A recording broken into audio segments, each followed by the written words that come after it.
Sahabat kita hormati dan kita muliakan Sahibil Bait, keluarga besar orang tua kami yaitu almarhum Bapak Haji Amin beserta keluarga besarnya.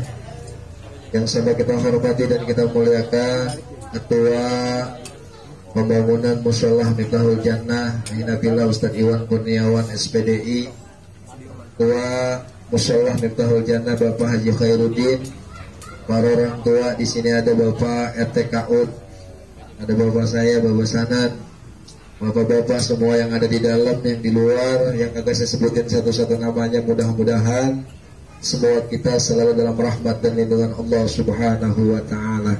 Amin ya Rabbal alamin. Langsung saja, nggak pakai mukadimah pembukaan lagi Pak. Setiap kita pasti bakalan mati. Ini saya suruh ngomong dikit, habis ini baru laporan musyalah ya Pak ya. Setiap kita pasti bakalan mati. Ada di sini yang jamin di antara kita yang matinya sampai 100 tahun ada? Enggak. Yang 25 tahun ada? Yang 30 tahun ada? Enggak ada yang bisa jamin. Bahkan sampai besok pagi pun kita belum tentu semua yang ada di sini, belum tentu di antara kita semuanya hidup. Ya Pak ya. Karena yang namanya mati pasti bakal datang kepada kita yang pada hidup. Kullu nafsin dha'iqatul maut. Setiap yang bernyawa pasti bakalan mati. Dan mati itu datangnya dadakan Pak.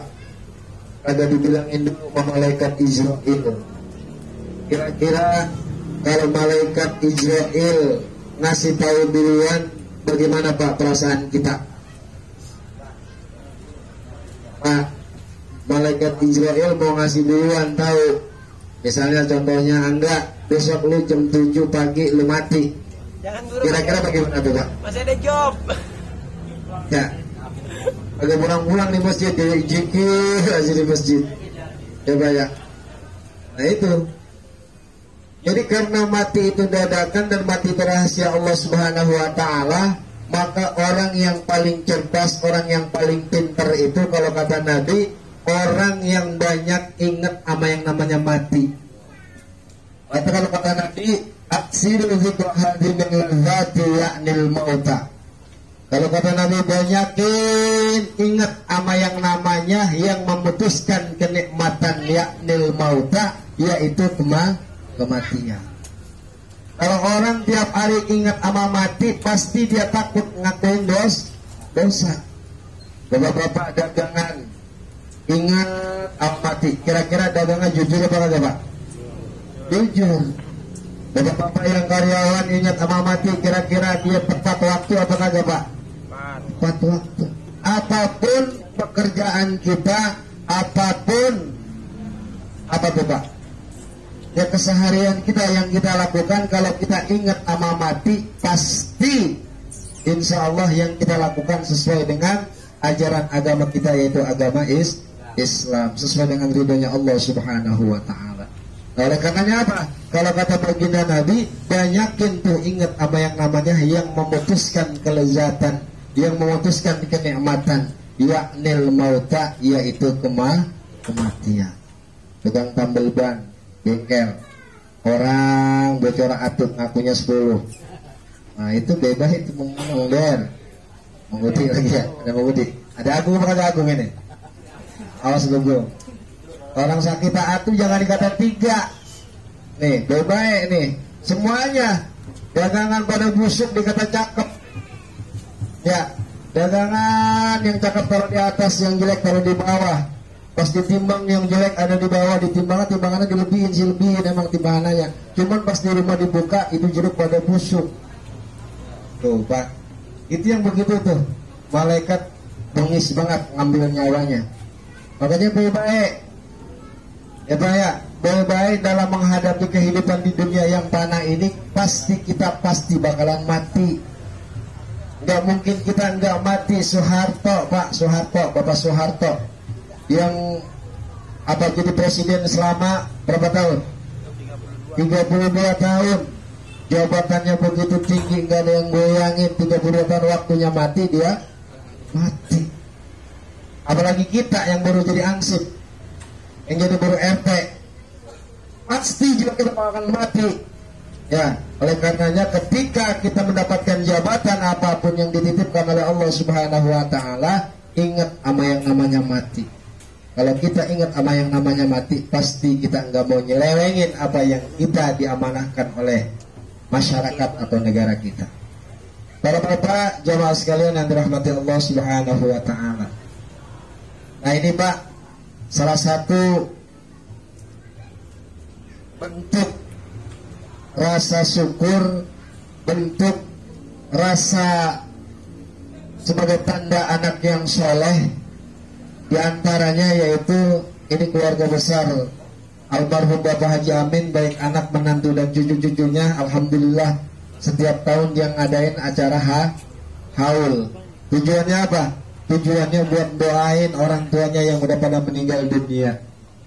Nah, ini kalau tujuannya bagus, tujuannya baik, insya Allah Allah akan balas sesuai dengan niatnya masing-masing. Karena kata Nabi, innamal a'malu binniyat. Setiap sesuatu pekerjaan bagaimana niatnya. Ini Irfan kalau dia niat mengundang kita kemari pengen pamer, ya gua habis beliin jeruk orang kampung Bogor biar orang kampung Bogor pada makan jeruk. Nah, itu kagak masuk kita.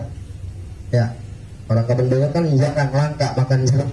Nah, ini gue kumpulin, gue beliin jeruk, gue beliin salak, gue beliin apa lagi tuh, ya, sama besek dah ntar pulangnya dari sini. Nah, kalau niatnya salah itu kagak nyampe, Pan. Ya, makanya ini keluarga Bapak Haji Amin, anak-anaknya alhamdulillah, anak-anaknya anak-anak yang solehin dan solehan. Maka kata Nabi, idza mata ibnu Adam in qata amaluhu illa min salasin, sadaqatin jariyatin aw ilmin yuntafa'u bihi aw waladin salihin yad'ulah. Kalau kata Nabi, bila anak Adam, bila manusia meninggal dunia, maka akan putus segala perkara duniawi kecuali yang tiga. Apa tuh yang tiga? Yang ketiga, kalau kata Nabi, diantaranya sodakotin jariyatin. Tuh, sodako jariyah ada baru masuk nih Pak. Kemana? Ke Jalan. Ini musola kita lagi dibangun Pak. Woi, jangan dilihatin aja. Iwan kegembiraan aja Iwan. Nah, ini bos pada kemana? Ya, kalau duit mah kita mungkin kagak ada, kita bantuin pakai tenaga Pak. Jangan nol musola jadi malangkara ntar ujung-ujungnya. Ya, ini perlu saya sampaikan. Musola kita alhamdulillah tahap pertama udah selesai, udah cair. Berapa cairnya? Kalau kata Nabi, anak Adam meninggal dunia, maka akan putus semua perkara dunia kecuali yang tiga. Apa yang tiga? Yang pertama, sedekah jariyah. Kalau bapak yang kemarin udah pada punya kesanggupan, ada yang 1 juta, ada yang 500.000, ada yang 3 juta, ada yang 200.000. Ini Pak udah momennya nih sekarang. Karena kita punya batas waktu cuma 3 bulan harus selesai itu musola.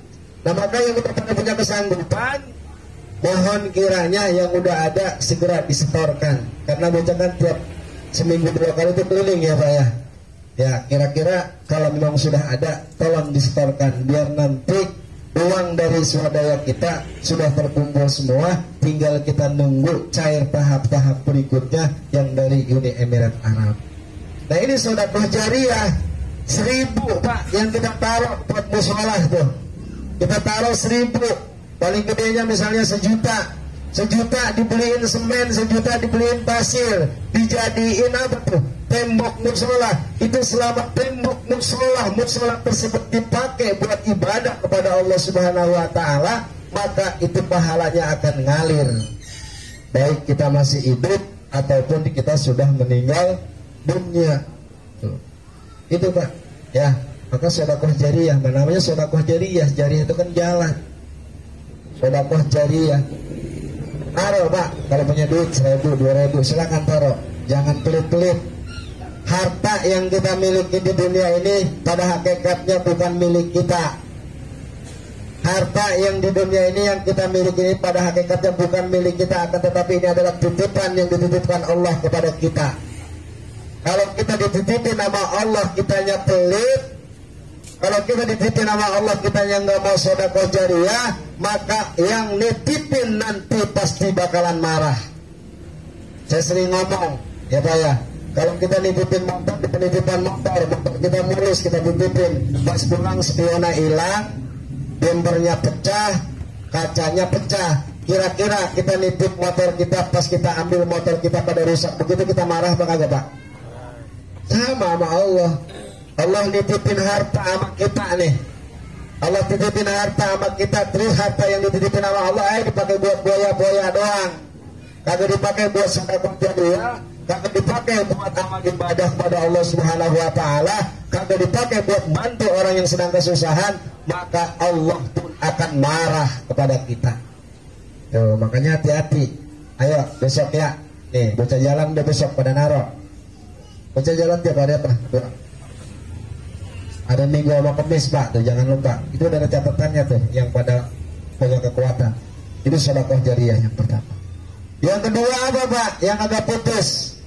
Sedekatin jariyatin au ilmin yuntaba'u bihi. Yang kedua ilmu yang bermanfaat buat dirinya. Yang agak ngerti kudu ngaji. Makanya ngaji jangan pada berhenti. Ngaji baru bisa timbang alif ba, alif besar alif bawah, alif depan u. Dia berhenti ngaji. Ya. Nah ini nih, hati-hati. Kalau ilmu ngajinya belum benar, belum paham betul, ngaji yang benar. Jangan berkembang gede dikit ngaji berhenti. Ya, mana tuh? Eji, mana Eji? Ya, apa namanya? Anak Arai. Ajay lo, ngaji pada berhenti lo. Ya, iya ngaji jangan berhenti. Ya, semuanya yang lain juga sama. Ngaji jangan berhenti. Kirut lagi nih kirut. Kalau ngaji gurutin. Ngaji Rut, kalau malu mati bapak mati sampai mengajiin malu bapak lo. Nah, anak lebih utama yang ngajiin, bukan orang lain. Tuh, bukan ngaji lo. Ilmu yang bermanfaat Pak, yang kagak putus. Kalau ilmu yang bermanfaat yang kita dapatkan itu ada dalam diri kita, maka ilmu itu nanti akan membela kita di dalam kuburan kita. Apakahnya nih? Bocah ngaji di majelis saya banyak yang pada nyantren Pak, termasuk anaknya mau ngaji wadud.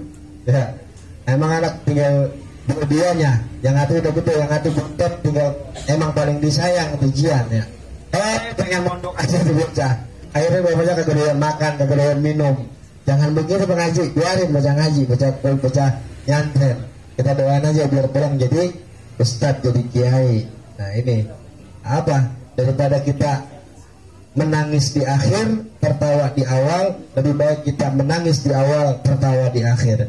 Kalau kata apa namanya Mbah Maimun kan begitu. Kalau bocah mondok, lebih baik kita tertawa menangis di awal, tertawa di akhir, daripada kita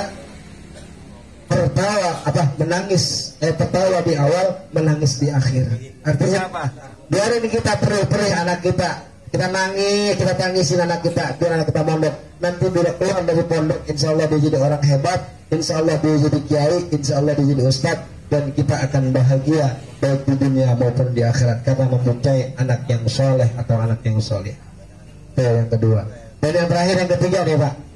Yang ketiga yang kagak bakalan putus kalau anak ada mati, anak manusia mati. Awaladin salihin yad'ulah, atau anak yang soleh yang senantiasa mendoakan orang tuanya. Nah ini diantaranya nih, ya keluarganya mengajak anak-anaknya pada kompak, dia kumpulin empoknya, abangnya, tuh bang, neng, kita ngumpulin bareng-bareng ya, orang 1 juta 2 juta, lebihnya udah kumpul, kita ngumpulin orang, kita ngadain haul buat dodol kita. Nyampe udah gak nih Pak pahalanya kira-kira? Nyampe udah kagak? Nyampe apa kagak ini pahalanya? Nyampe. Ada yang bilang kagak nyampe? Ada apa kagak yang bilang kagak nyampe? Kalau yang bilang kagak nyampe silakan lu mati sekarang sampai berdoain dari sini. Kalau kagak nyampe lu balik lagi kemari. Ya. Nah makanya apa? Makanya insya Allah ini anak-anaknya Bapak Haji Amin yang udah doain orang tuanya yang sudah meninggal dunia. Insya Allah baik yang 1 juta, baik yang 500.000, baik yang 2 juta, mudah-mudahan nanti rezekinya dibalas dengan pahala yang berlipat ganda oleh Allah Subhanahu wa Ta'ala. Dan kita doain mudah-mudahan anak cucunya dijadikan anak-anak yang solehin dan solehat. Jadi itu aja ya Bapak ya. Ini bukan ceramah, bukan, ini bisa sambutan laporan keuangan musola. Ya, jadi intinya musola yang udah berdiri, sudah tiang panjangnya udah ada, itu semuanya tinggal masang batu, cuman batunya nggak ada yang bantuin gotongin. Nah makanya besok bapak-bapak yang nggak ada kegiatan silakan datang ke musola, kita gotongin batu bata bareng-bareng. Keringat yang menetes dari tubuh kita ketika kita ngangkat itu bata dari rumahnya Ketua Iwan ke musola, insya Allah pasti bakal ada ganjaran pahalanya di sisi Allah Subhanahu wa Ta'ala. Itu aja ya bapak-bapak, kurang lebihnya mohon maaf dari saya. Billahi taufiq wal hidayah. Assalamualaikum warahmatullahi wabarakatuh.